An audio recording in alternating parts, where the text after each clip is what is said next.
When the Lord your God brings you into the land that you are entering to take possession of it, and clears away many nations before you, the Hittites, the Girgashites, the Amorites, the Canaanites, the Perizzites, the Hivitites, and the Jebusites, 7 nations more numerous and mightier than you. And when the Lord your God gives them over to you and you defeat them, you must devour them completely. You shall make no covenant with them and show no mercy to them. You shall not intermarry with them, giving daughters or sons or taking daughters for your son.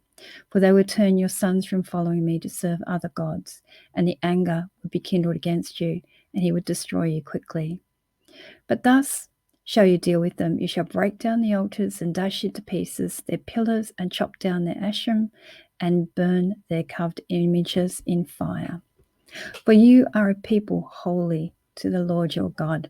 The Lord your God has chosen you to be a people of his treasured possession out of all the peoples on the face of the earth. And it was not because you were more in number than the people that the Lord set his love upon you and chose you, for you are the fewest of all the peoples. But it was because the Lord loves you and is keeping an oath that he swore to your fathers, that the Lord has brought you out with a mighty hand and redeemed you from the house of slavery, from the hand of Pharaoh, the king of Egypt. Know therefore that the Lord your God, the faithful God who keeps the covenant and steadfast love with those who love him, and keeps his commandments to 1,000 generations, and repays to their face those who hate him by destroying them. He will not be slack with one who hates him. He will repay him to his face.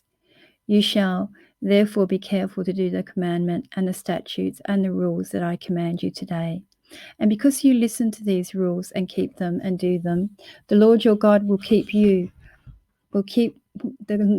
Lord your God will keep with you the covenant and the steadfast love that he swore to your fathers. He will love you, bless you, and multiply you.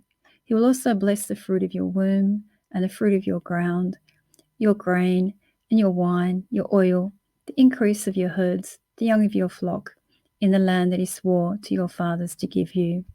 You shall be blessed above all peoples. There shall not be a male or a female barren among you or among your livestock. And the Lord will take away all sickness, and none of the evil diseases of Egypt which you knew will he inflict on you, but lay them upon those who hate you. And you shall consume all peoples that the Lord your God will give over to you. Your eyes shall not pity them, neither shall you serve their gods, for that would be a snare to you. If you say in your heart, these nations are greater than I, how can I dispossess them? You shall not be afraid of them, but you shall remember that the Lord your God did to Pharaoh and all Egypt. The great trials that your eyes saw, the signs, the wonders, the mighty hand and the outstretched arm, by which the Lord your God brought you out. So will the Lord your God do to the peoples with whom you are afraid. Moreover, the Lord your God will send hornets among them, until all that are left and hide themselves from you are destroyed. You shall not dread them, for the Lord your God is in your midst, a great and awesome God.